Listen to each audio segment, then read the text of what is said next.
My name is Mike Ojard. I was born in 1946 to Harvey and Frances. I was about 4 years old when they were divorced.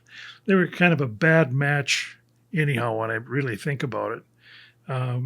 She wanted to be a nurse and didn't care that much about being a mother. Anyhow, before we left the state, which she wasn't supposed to do, we lived in probably at least a dozen or more places in around the Two Harbors, Knife River, and Duluth area. And in 1951, she took me to California against the court order and put me into a boarding school. But it was actually, when I think about it, it was actually an orphanage because there was a lot of kids there that didn't have mothers or fathers, and it was a pretty rickety place. And from then I went to military school in Glendora, California, Harding Military Academy. But it was really, really a bad situation in both of those schools, especially the military schools. There's a lot of times I didn't get home for a weekend, for a couple of weeks.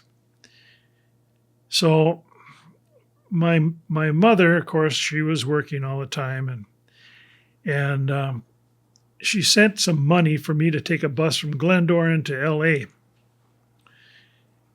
And so I'm full dressed in a military uniform and waiting for her to pick me up at the bus station. She was out there waiting for the buses to come in, but I was already in the waiting area. I ended up calling to where we had lived, where she had the apartment.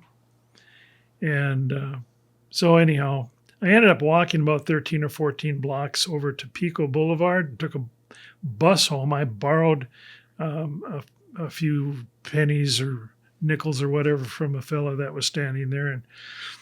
And I walked another 3 or 4 blocks up to where we lived at this, it was actually a rooming area. And by the time she got home, she was so mad, and I'm just a 9-year-old kid screaming and hollering at his mother, and she's screaming and hollering at me. And she said, and I told her, I said, I'm sick and tired of this. I want a home. She says, you want a home? You go live with your old man. Well, 3 weeks later, I was on an airplane heading for Minneapolis, and it was towards the middle of November. And I was picked up by my dad and an old drinking buddy of his in Minneapolis. Was taken over to an Army surplus store, took the military uniform. It was regular Army pattern after the Army Greens in those days, dress uniform. He threw that away and bought me a pair of Pacs, wool pants, a plaid shirt, a parka, tassel hat, and drove me home. But I can remember having a bad cold. Well, they made a stop over to the liquor store and got me a half a pint of blackberry brandy and doused me down with that a bit. So, but anyhow, we get to Knife River, and of course it's from California to Knife River. It's number one, it's a big weather change. So the next day I'm in the Knife River School, which was a 2-room school up here with 6 grades. And the educational system in California was about 2 years behind what I experienced here. So fortunately, I had a loving teacher, Maxine Siga. Some of the people in Two Harbors probably still remember her. She really took care of the kids. She was just a special lady. But anyhow, home life was a little different. A lot of people grow up with a single mother.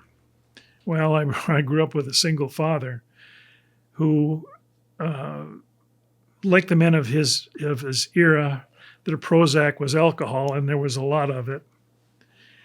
And so it was kind of a tough existence. I mean, I still had had a warm house to stay in and to live in. I had clothes on my back and definitely food on the table. And that was about it.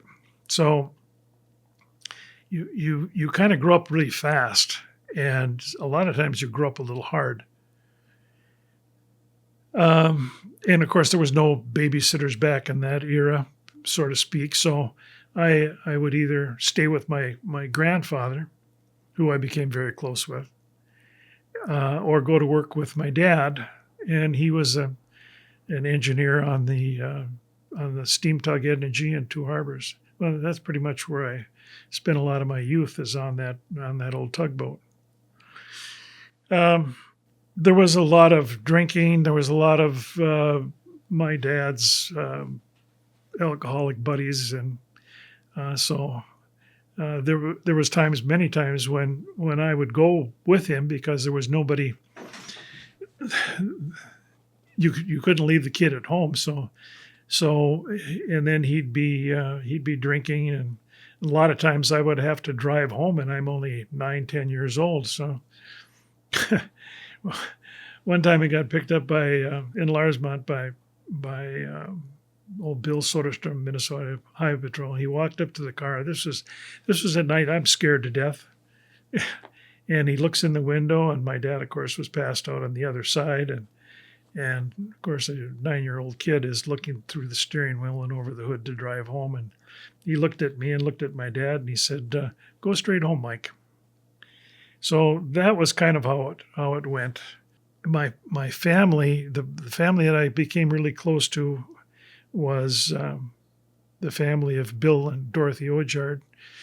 Stephen Ojard was my cousin, and I grew up with a strong attachment to Dorothy and Steve Ojard, who was Char's husband, deceased. And his sisters, Judy and Dolores and Annette, and really, really fine ladies. And Dorothy was just a sweetheart. So the thing is that, God puts all kinds of people in your way, people that you're influenced by.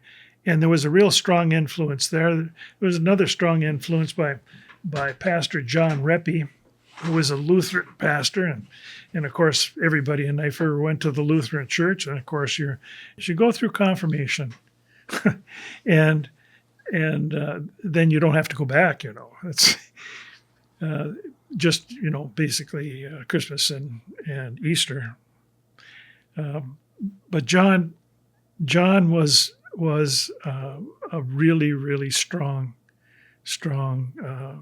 Christian man, and thought an awful lot of him. And there's been some others in the way also. One person's prayers, and the scripture says, the prayers of a righteous man or woman availeth much. And my grandmother, who I'd never met, she was dead long before I was born, was saved in a tent meeting in Two Harbors in about 1924-25. And she died in 31 in childbirth, and her last words prayer was that none of her children would leave this earth without knowing the saving grace of Jesus Christ. And it carried on through generation and generation. I still look at a lot of my cousins, people and uncles, and my great aunts. What a strong faith they had, and a lot of it was due to this one woman that was a prayer warrior. My dad became a believer later in life, and the first person that he went, and because you accept Jesus Christ and you confess it with your mouth, and the first person that confessed it with his mouth was Nancy, my wife. We're going to fast forward to I was a welder fitter. I sailed a welder fitter.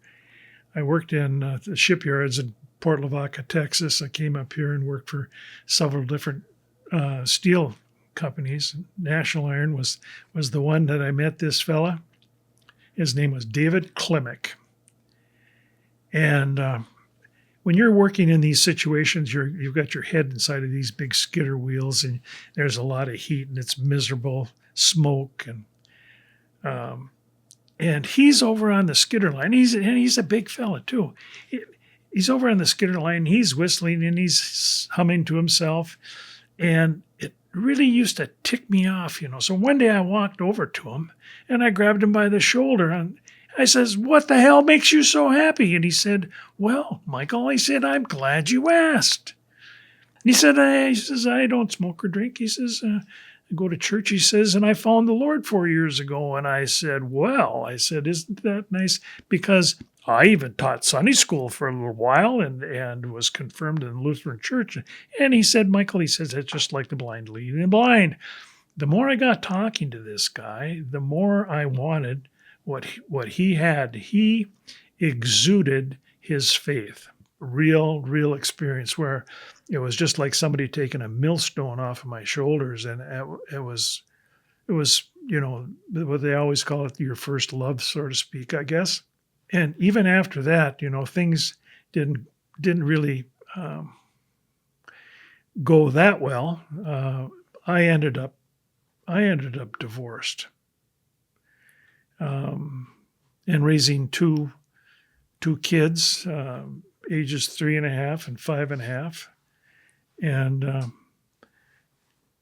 ended up going to the Assemblies of God Church up here in Two Harbors, and in fact, we went there for quite a few years. And then I met Nancy, who, when I first saw her, I just thought, wow, this was just this beautiful lady with this long brown hair and just wonderful. So anyhow, I talked her into marrying me, and here we are, 53 years later, and 4 more children. One is sitting right here, the youngest one. Nancy and I were talking one afternoon or whatever, and this was like in the 90s. This is like in 1995. And I hadn't seen my mother in almost 42 years, and certainly when I did call up, finally found her many years after I left California, she kind of fell off the map, and so I finally found out where she lived, and so I would call her up every once in a while. Basically, it was at Christmas. It was always a tough time of the years for me.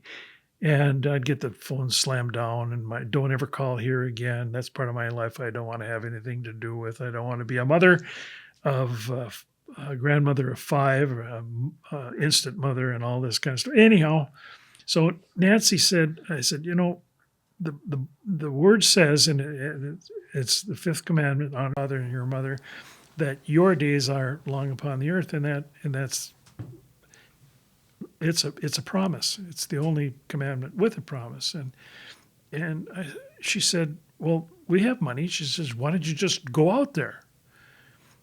So basically, that's what I did. It was just a few days later, I went up and bought a ticket, and I flew to L.A., and I drove up to California, or drove up to Santa Paula, and the next morning I got up and I'm looking. I knew her address, and so I'm looking around, and I'm driving into these. I knew she lives in a trailer court.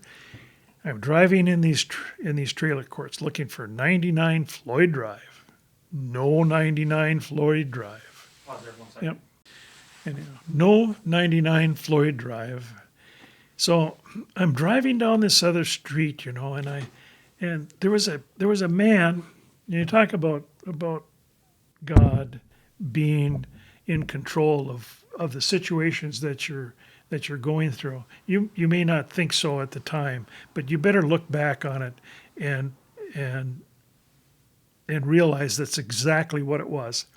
There was a man and his young son. Son was probably about 15 maybe, and he was putting his family into a van. They were heading off to church because it was a Sunday morning. And so I asked the man, I said, do you know where 99 Floyd Drive is? And he said, no, he says, but I got a map. And so he got the map and showed 99 Floyd Drive as being out in this field over here, and it certainly wasn't there. And he said, well, what are you looking for? I said, well, I'm looking for my mother. I haven't seen her in 42 years. And he goes, whoa. And the more we got talking, and told me he was a contractor, and I said, well, I really appreciate the help. And he said, well, God bless you. And I said, he has mightily. And I said, you're a believer? He says, oh yeah. He says, so I left there, and I drove into the very first trailer court I was in. I made a right instead of a left, and I drove right into 99 Floyd Drive. And I'm outside of this 50s style trailer with a little kick out on the side, and I went up and knocked on the door. No answer. So I walked to the next door neighbor, and I said, "Would you know anything about this Frances Campbell?" "Yeah, she doesn't go anyplace." He says, "She's usually a late riser." He says she's on oxygen all the time. So I went around and kicked a few tires and drove back and came back there, and the sliding glass door is open, but the screen door is locked. So I knock on the door, and what are you going to say to somebody that you haven't seen in 42 years? And I said, well, I've come to write an estimate on your car, and but apparently you don't have a car. Nope, don't need don't need an estimate, don't have a car. And so, all right. I said, well, I've come a long ways from Duluth, Minnesota. I said, and I'm Michael Ojard. And there was a long pause. No answer. I said, I'd like to be able to talk to you. Long pause. We have nothing to say. I said, I'd like to at least be able to see you. Rather you wouldn't. And I was this close to walking off that porch and just driving away, get on an airplane, come back to Minnesota. But I didn't. I just turned around, I grabbed a hold of that sliding glass door, or the screen door, and I broke the lock and just boom. And I walked in, and I'm talking to a gray-haired lady, maybe 100 pounds, short-cropped hair with oxygen hoses going in her nose. And you're talking 900 miles an hour. And I told her, I said, you talk about her friends that she knew back then. And so, and I'm sure she was as nervous as whatever could be, because here's this guy that's, 6'2" and standing in your living room and just broke into your house. So I just talked 900 miles an hour and talked about this and her old friends and my family at that time, and so I said, my back really hurts. I said, do you mind if I sit down? No, go ahead. She said. So for 7.5 hours I sat there, and 95% of the conversation was on my side. I said, I haven't come out here to take anything from you, but I haven't come out here to give you anything, but I do want you to know who I am. And I told her, in fact, I'm a Christian. Which that did. Said, I really want you to know who I am. What I didn't realize at the time, she not only had weeks or months to live, but she lived hour by hour. She had 17% of her heart left. So I'm walking into this house just before a lady is about to meet her maker in one way or another.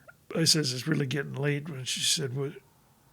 So I said, I'm gonna get up and leave now. She she got up out of her chair, and drug her hoses with her, and came over and hugged me and kissed me and told me she loved me.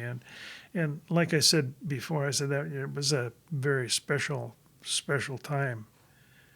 And how the Lord works in these situations and the things He puts you through, that was really special.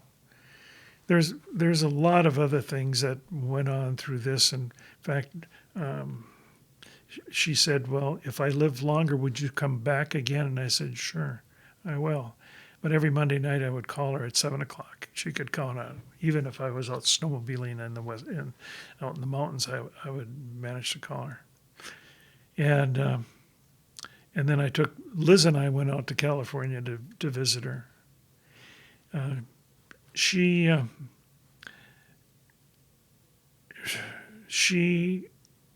I don't really know what her real faith was. And I guess I'm not concerned about it either. But I know for one thing, going out and doing this thing didn't change my life at all, but it certainly changed her because she lived another year and a half. And then she finally admitted that she wasn't a spinster and didn't have any children. So it's been an interesting run. And even at this age, and I've said this many times, in life you make a decision. You either use your experiences, good or bad, and you either use them as a crutch or a tool. And there's only two ways you can go. There isn't any in between. Use it as a crutch or use it as a tool. I would recommend that you do like I did and use your experiences as a tool, both your life experiences and your experiences with Jesus Christ.